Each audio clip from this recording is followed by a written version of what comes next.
After the end of World War II, the world was split into two, East and West. This marked the beginning of the era called the Cold War.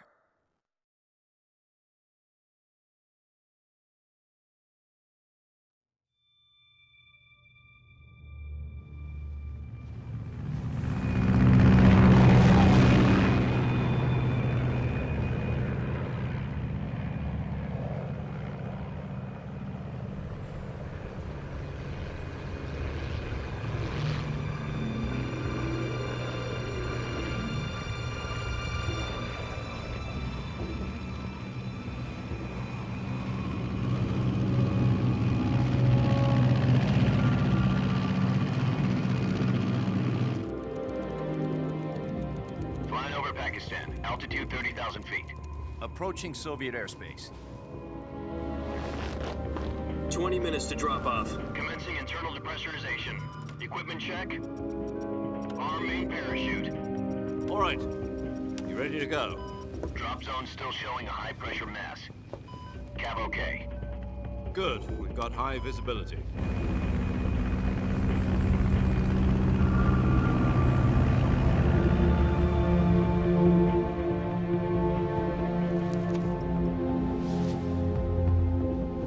Put out that cigar. Connecting oxygen hose to interior connector. Put on your mask.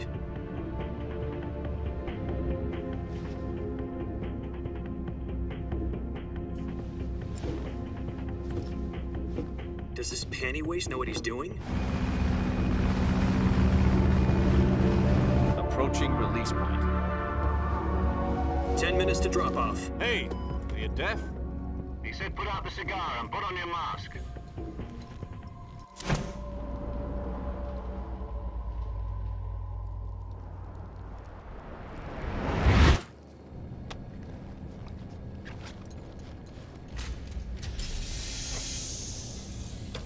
Depressurization complete. Checking oxygen supply. 6 minutes to drop off. Opening rear hatch.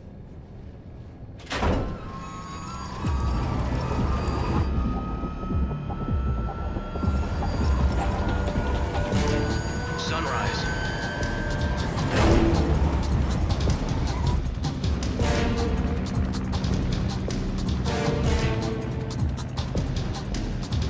External temperature minus 46 degrees Celsius. 2 minutes to drop off. Stand up. You'll be falling at 130 miles per hour. Try not to get frostbite from the wind chill. 1 minute to drop off. Move to the rear. Activate bailout model. This is one for the history books. The world's first halo jump. 10 seconds to drop off. Stand by. Status okay. All green. Prepare for drop-off. Countdown. 5, 4, 3, 2, 1. Spread your wings And fly. God be with you.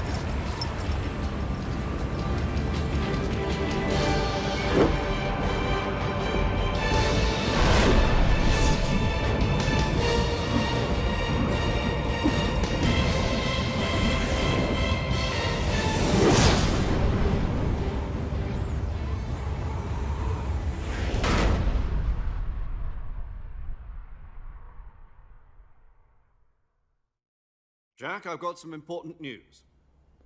The head of the CIA has finally given us the green light for the Virtuous mission. Virtual mission? No, the Virtuous mission. The future of our Fox unit depends on it. If it succeeds, we'll be officially organized into a unit. Virtuous mission? Sounds like some kind of initiation ritual. You know, don't get cocky. This isn't a training op. Right. So what exactly is this wonderful mission? Well, about 2 years ago, a certain Soviet scientist requested asylum in the West through one of our moles. His name is Nikolai Stepanovich Sokolov. He's head of the OKB-754 Design Bureau, one of the Soviets' top-secret weapon research facilities, and the East's foremost expert on weapons development. Sokolov? Isn't he that famous rocket scientist? The very same. On April the 12th, 1961, the Soviets achieved the first manned spaceflight in history. The Earth was blue, but there was no God. Well spoken. The rocket that carried Yuri Gagarin into orbit was the A-1, known as the Vostok rocket. Sokolov is said to be the man most responsible for the multi-engine cluster used in that rocket. After Gagarin's flight, Sokolov left rocket development to become the head of the newly established Design Bureau. From a lowly technician to head of a design bureau, that's quite a success story, so why do you want to defect? It seems he'd become afraid of his own creations. Afraid? Call it a crisis of conscience. And for that, he left his country and his family behind and went over the fence? Not exactly. One of his conditions was that his family was also to be taken safely to the west. We used a mole to get the family out first and succeeded in sneaking Sokolov over the Berlin Wall shortly afterwards. I was the one who conducted the operation. The security on the eastern side was still full of holes back then. Then what? We got Sokolov over in one piece, but the whole ordeal had left him exhausted, and we checked him into a hospital in West Berlin. It took him 2 weeks and more than 600 miles to get from the research facility in the Soviet Union to Berlin. He was in no condition to say anything coherent. And it was only a week later that we had something much bigger on our hands. The Cuban Missile Crisis. October the 16th, 1962, President Kennedy received word that the Soviets were in the process of deploying intermediate-range ballistic missiles in Cuba. The president demanded that the Soviets dismantle and remove the missiles. At the same time, he announced a naval blockade to prevent further missile shipments from reaching Cuba. But the Soviets didn't back down, instead placing their armed forces on secondary alert. Soviet transport ships carrying missiles continued on course towards Cuba. US and Soviet forces went on alert for an all-out nuclear war. Frantic negotiations were conducted through the UN's Emergency Security Council and unofficial channels to end the hair-trigger standoff. Finally, on October the 28th, the Soviet Union agreed to remove its missiles from Cuba, and so the world avoided a nuclear holocaust. But in order to get the Soviets to pull their missiles out, we had to make a deal. You mean the one where the US agreed to remove its IRBMs from Turkey? No. The Jupiter IRBMs deployed in Turkey were obsolete, and we were going to get rid of them anyway. They had no strategic value whatsoever to either the US or the Russians. The Turkey deal was a ruse, a cover story that was fed to the other intelligence agencies around the world. So what did the Russians really want? Sokolov. They wanted us to return Sokolov. You mean the Soviets pulled out of Cuba just to get their hands on Sokolov? That's right. What the hell was he working on? At the time, we had no idea. We were running out of time. It was either give up Sokolov or risk full-scale nuclear war. In the end, we had no choice. President Kennedy gave in to Khrushchev's demand. The next day, I got Sokolov out of the hospital, handing him over to agents on the eastern side. Sokolov kept on screaming, "Save me," until he disappeared from my sight. Then a month ago, we received some new information from one of our moles. About Sokolov? Yes. He was taken back to the research facility and forced to continue working on the weapon in question under KGB supervision. What's more, it's on the verge of completion. So what kind of weapon is it? Something to do with space rockets? No, missiles. Same technology. I guess you're right. We don't know the details, but it appears to be a new kind of nuclear device. For half a year now, the Soviets have been conducting frequent nuclear tests at Semipalatinsk. Something to do with the weapon, I assume. We're talking about a secret weapon so big that Khrushchev was ready to pull out of Cuba to get it back. Is Sokolov still in the facility? No. According to our intelligence, he's in Selino-Yarsk, a place in the mountains about 3 miles to the west that's known as the Virgin Cliffs. The Virgin Cliffs. Nice name for a virtuous mission. They moved him there just recently. Why? Apparently, they're conducting a field test of the weapon, but it's our best chance to get him back. This mission would never have been possible if he was still in the research facility. This is our last chance. Sokolov must have known that too when he contacted us.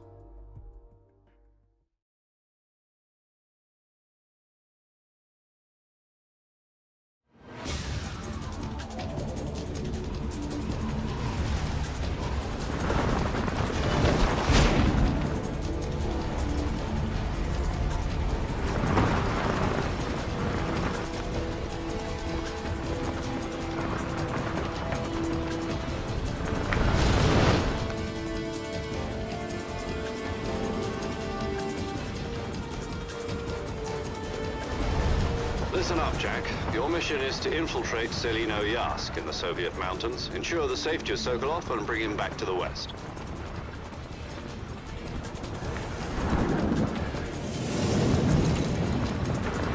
If we don't get Sokolov back before that weapon is complete, we'll be facing a major crisis. The clock is ticking.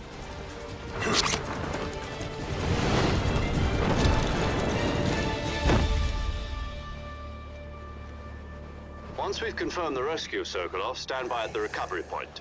A recovery balloon will be dropped at that point.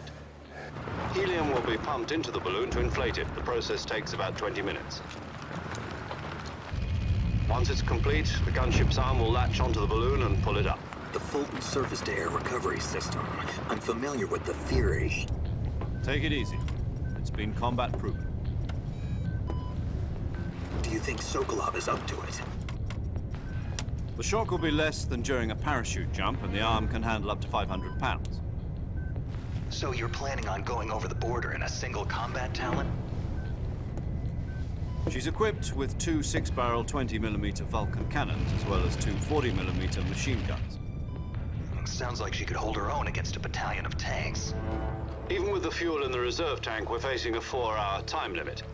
If all goes well, it shouldn't take more than a few hours. Home in time for dinner. But if anything goes wrong, you'll be eating dinner, breakfast, and all the rest of your meals in the jungle.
Do you copy?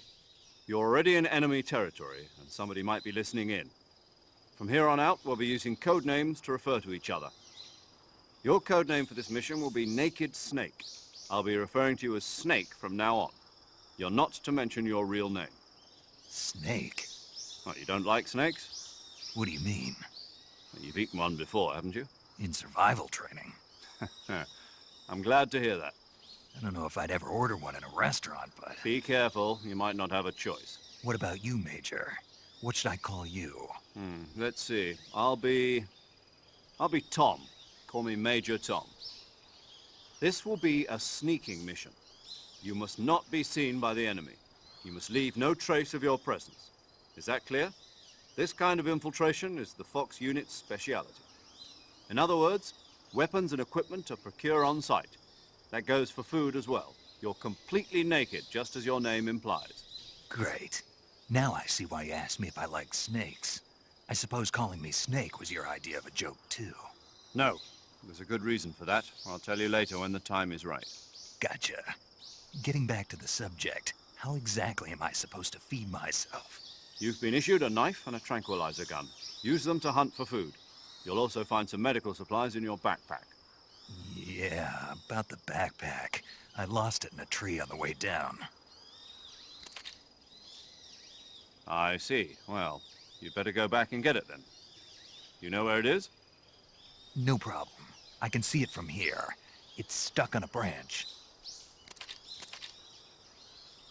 To climb a tree, stand in front of a tree that's covered in ivy and press the action button. I'll be monitoring your progress over the radio. We can't risk violating Soviet airspace, but I'll be in the gunship. My frequency is 140.85. I'll give you a call if I need to talk to you. If you need to talk to me, use the send function. Okay, Snake, go get your backpack.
I see you've retrieved your backpack, Snake. To equip a weapon, it's necessary to take it out of your backpack. In the survival viewer, choose Weapon from the backpack. Your available weapons will be displayed in a window in the upper left. From that list, choose the weapon you want to equip and press the Enter button. For other equipped items, just do the same thing from Item. Got it. Use the survival viewer backpack. Yep, that's right. Survival is fundamental to this mission. After you've been out in the field for a while, your stamina will start to drop. If your stamina gets too low, it'll affect your performance. You won't be able to shoot accurately, for example, and your wounds won't heal as smoothly. Keep an eye on your stamina so you don't run out. To recover lost stamina, you can hunt for local flora and fauna. You can use either your tranquilizer gun or your knife to hunt. My only weapon is a Mark 22 Hush Puppy tranquilizer gun? That's right. It's been fitted with its own suppressor. However, the suppressor will deteriorate every time you fire. Once its durability reaches 0, the noise suppression effect will be gone. So don't get too trigger-happy with it. The suppressor's durability is shown in the icon. Any weapons and equipment beyond what you're carrying now, you'll have to find as you go. I have to find my own weapons and equipment? Whose crazy idea was this anyway? Solo covert actions are standard Fox operating procedure. You can't leave any traces of your presence. No weapons, equipment, footprints, sweat, or bodily waste. The same goes for bullets and cartridges, too. Your presence in enemy territory is already a violation of international conventions of warfare. There aren't supposed to be any American soldiers in Russia. It could spark an international incident. You can't let anyone see you. You can't let the enemy know you're there. This is a stealth mission. You're a ghost, Snake, in every sense of the word. And there'll be no rescue if you're captured. The military and US government will deny any involvement in the affair. Then I'll just have to take care of myself, huh? I'm afraid so. You've been given a fake death pill for that purpose. SIS guidelines stipulate that soldiers on covert ops like this one be issued a potassium cyanide capsule. Tape it to your body so you can take it when you need to. How generous of you. Use it if you're taken prisoner by the enemy. It'll send you into a state of false death for a short time. Fooling them into thinking that I'm really dead. So how do I come back to life? Just take the revival pill. You mean that thing they put in my tooth before the mission? That's the one. But be careful. If you remain in a state of false death for too long, nothing will be able to bring you back.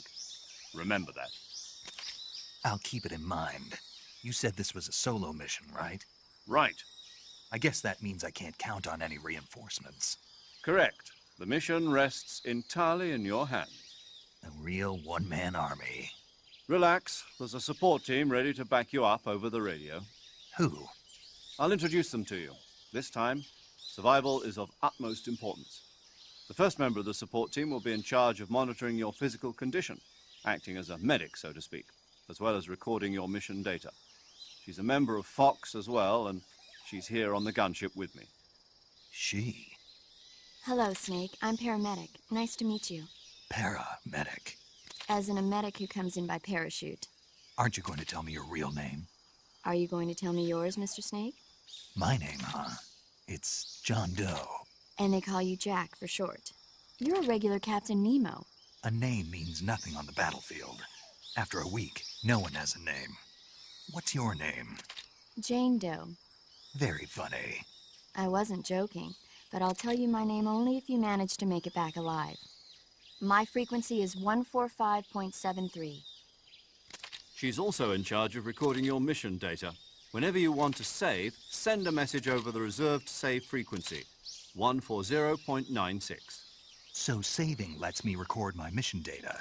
That's right. It also records the state of your health. Good to know. There's one more person I want to introduce you to, Snake. Huh? Speaking of snakes, you remember the boss, don't you? A legendary soldier and your mentor. Actually, it was the boss that got the DCI's authorization in the first place. She's going to be serving as Fox's mission advisor. The boss is? She also helped me plan this mission. She and I were at SAS together. Jack, is that you? How many years has it been? Boss? That's right. It's me. Oh. Talk to me. Let me hear your voice. It's been 5 years, 72 days, and 18 hours. You've lost weight.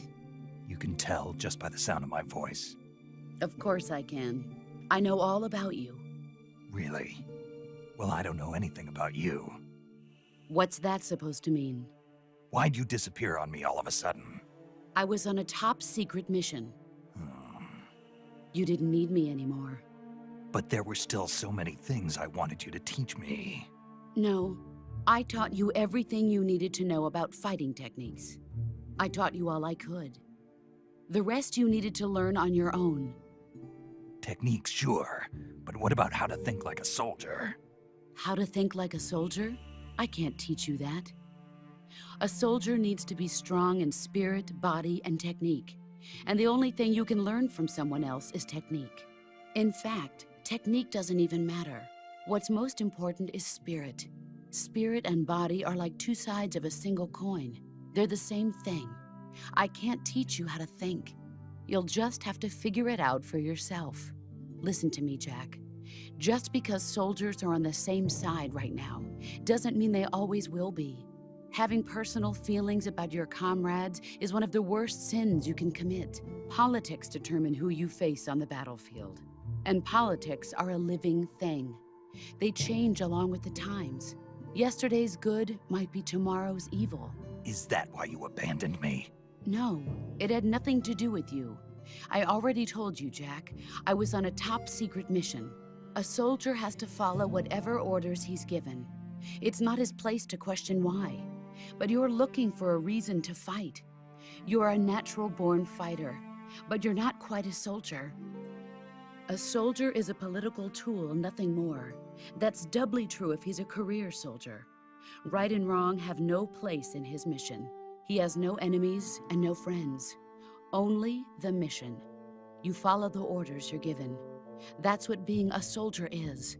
I do whatever I have to get the job done. I don't think about politics. That's not the same thing. Sooner or later, your conscience is going to bother you. In the end, you have to choose whether you're going to live as a soldier or just another man with a gun. There's a saying in the Orient, loyalty to the end. Do you know what it means? Being patriotic. It means devoting yourself to your country. I follow the president and the top brass. I'm ready to die for them if necessary. The president and the top brass won't be there forever. Once their terms are up, others will take their place. I follow the will of the leader, no matter who's in charge. People aren't the ones who dictate the missions. Then who does? The times. People's values change over time, and so do the leaders of a country. So there's no such thing as an enemy in absolute terms. The enemies we fight are only enemies in relative terms, constantly changing with the times. As long as we have loyalty to the end, there's no point in believing in anything, even in those we love. And that's the way a soldier's supposed to think? The only thing we can believe in with absolute certainty is the mission, Jack. All right, but do me a favor. What is it? Call me Snake. Snake. Oh, right. Your codename is Snake. It suits you well.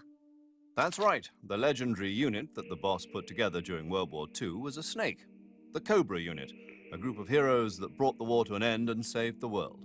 As long as you've got a legendary hero backing you up, you'll be fine. Isn't that right, Snake? Yeah, I can't think of anyone else I'd rather have with me. Oh, and one more thing, boss. Yes? It's good to hear your voice again. Same here. After all, who knows if either of us will make it out alive? Snake, you are always best at urban warfare and infiltrating buildings. But this is the jungle. Survival is going to be key. Those CQC techniques I taught you are sure to come in handy. CQC? Close quarters combat, huh? I've been in the Green Berets for the past few years. I'm probably pretty rusty. Not to worry. I'll be here to help you remember.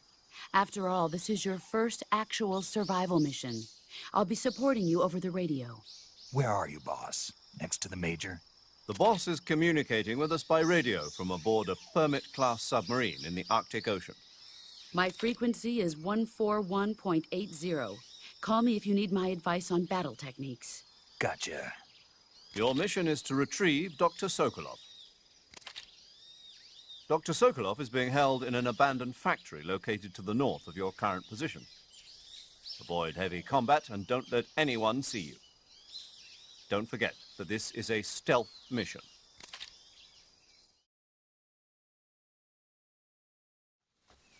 Snake, try to remember some of the basics of CQC.